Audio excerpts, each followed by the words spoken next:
Morning बच्चों। आज की क्लास में जो है ना हम लोग जानेंगे निर्धारण जो है ना कैसे होती है, या फिर गर्ल या फिर बॉय बेबी जो है ना जन्म के लिए कौन जिम्मेदार है। बहुत सारी केसेस ऐसी आती है कि अगर किसी महिला को लगातार बेटियां पैदा होती है ना तो उनको बहुत ज़्यादा टॉर्चर किया जाता है।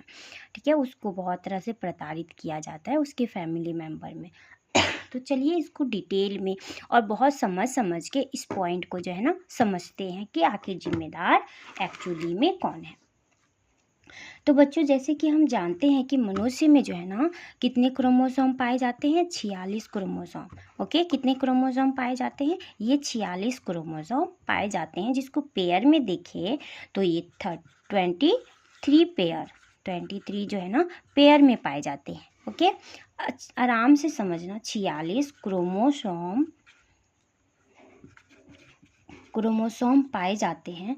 कितने क्रोमोसोम, 46 क्रोमोसोम। और अगर हम पेयर में देखें तो कितने पेयर, 23 पेयर क्या पाए जाते हैं, क्रोमोसोम। अब क्या है ना बच्चों कि ये जो 46 क्रोमोसोम है कितने क्रोमोसोम है, 46 क्रोमोसोम, या फिर पेयर में देखें तो इसमें से जो है ना 22 पेयर, कितने पेयर बच्चों, 22 पेयर जो है ना क्रोमोसोम, ये आउटोसोम क्रोमोसोम होती है। अब ये आउटोसोम क्रोमोसोम है क्या, ये आउटोसोम क्रोमोसोम जो है ये मतलब कोई भी बेबी जब डेवलप होती है तो शरीर का जो निर्माण होता है ना, बॉडी का जो निर्माण होता है, निर्माण में जो है ना भाग लेती है, क्या करती है, भाग लेती है। ओके, और ये जो 46 क्रोमोसोम है ना दोनों में सेम होता है। अब 22 पेयर तो आ गई, 22 पेयर आ गई, ठीक है। अब नेक्स्ट आती है कि बचा जो 1 पेयर जो क्रोमोसोम है वो सेक्स क्रोमोसोम होती है। क्या होती है, सेक्स क्रोमोसोम होती है। और इसका क्या काम है बच्चों, इसी का काम है लिंग निर्धारण का, यानी सेक्स डिटर्मिनेशन का,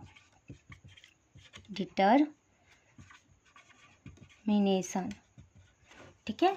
इसका क्या काम है बच्चों, सेक्स डिटर्मिनेशन यानी लिंग निर्धारण में। अब ये जो है ना ये वाला दोनों में सेम होता है, ये दोनों में क्या होता है, मतलब मेल और फीमेल दोनों में सेम होता है, मेल प्लस फीमेल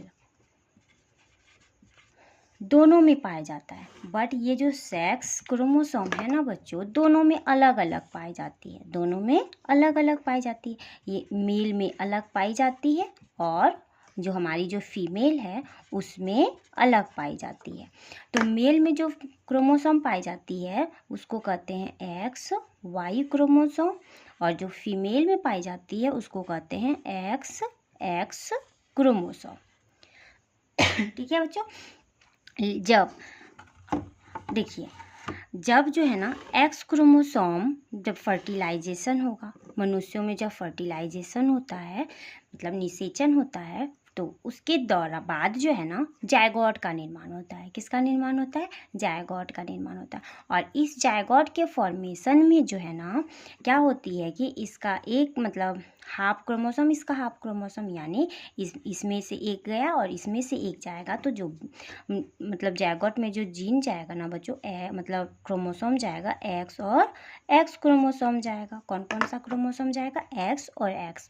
तो वो जो बनने वाली बेबी है ना बच्चों, गर्ल बेबी होगी, क्योंकि एक्स और एक्स क्रोमोसोम जो है ना किसका होता है, फीमेल का होता है। तो वो जो बनने वाली जो बेबी है, जो बच्चा जन्म लेगा, उसका जो नेचर है वो कैसा हो जाएगा बच्चों, लड़की मतलब गर्ल की तरह। लेकिन जब यही क्रोमोसोम मेल का जो है ना वाई क्रोमोसोम मतलब फीमेल के एक्स क्रोमोसोम से जब फर्टिलाइज होता है, तो उससे जो जायगोट बनता है ना बच्चों, तो उसमें जो क्रोमोसोम होता है एक्स और वाई का होता है। और ये एक्स और वाई जो है ना किसका है, बॉय का है। तो उस जायगोट का जो है ना नेचर कैसा होगा बच्चों, उस जायगोट का नेचर बॉय की तरह होगा। तो उससे जो उत्पन्न होने वाला बेबी है वो कैसा होगा बच्चों, बॉय बेबी होगा। ठीक है, तो यहाँ से हमको क्या मिला, क्या साबित हुआ कि कोई भी लड़का या लड़की के जन्म के लिए जो जिम्मेदार है ना, वो हमेशा या फिर पूरी तरह बोल सकते हैं कौन जिम्मेदार है बच्चों, फीमेल, मतलब मेल है, फीमेल नहीं है। जो आप डाउट है तो आपके फैमिली में या फिर आने वाले पीढ़ी में अगर ये सारा डाउट हो तो आप क्लियर कर सकते हैं, किसी को समझा सकते हैं कि मतलब ये जो है ना फीमेल जिम्मेदार नहीं होती है। कौन जिम्मेदार होती है बच्चों, मेल जिम्मेदार होता है, यानी फादर जिम्मेदार होता है, मदर नहीं। तो अब है क्या, इसको हम लिखेंगे कैसे, तो लैंग्वेज बना के जो है ना अच्छे से आप लिख सकते हो। कैसे लिखोगे कि मनुष्यों में 46 जोड़े क्रोमोसोम पाए जाते हैं, ठीक है, जिसमें से 22 जोड़े क्रोमोसोम या फिर इसको 44 बोल सकते हैं।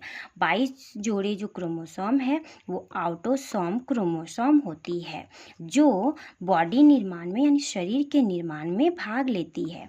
और ये ऑटोसोम क्रोमोसोम जो है मेल और फीमेल दोनों में सेम होती है, यानी इक्वल होती है, बराबर होती है। लेकिन एक पेयर क्रोमोसोम या फिर 2 क्रोमोसोम, ठीक है, कौन सा क्रोमोसोम होता है, सेक्स क्रोमोसोम होता है। और ये सेक्स क्रोमोसोम मेल और फीमेल का अलग अलग होता है। मेल में जो है ना सेक्स क्रोमोसोम X और Y पाया जाता है, और फीमेल में सेक्स क्रोमोसोम X और X पाया जाता है। अब लिखेंगे कि जब फर्टिलाइजेशन होता है तो क्या निर्माण होता है, जायगोट का निर्माण होता है।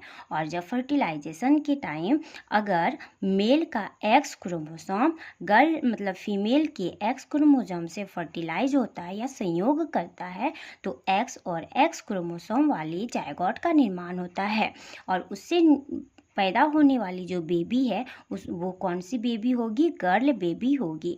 लेकिन जब मेल का वाई क्रोमोसोम फीमेल के एक्स क्रोमोसोम से फर्टिलाइज्ड होता है या फिर संयोग करता है तो बनने वाले जायगोट में एक्स और वाई गुणसूत्र पाया जाता है, और इस तरह मतलब पैदा होने वाली जो बेबी है वो उसका जो नेचर है वो बॉय की तरह होता है, यानी वो बेबी बॉय बेबी होती है।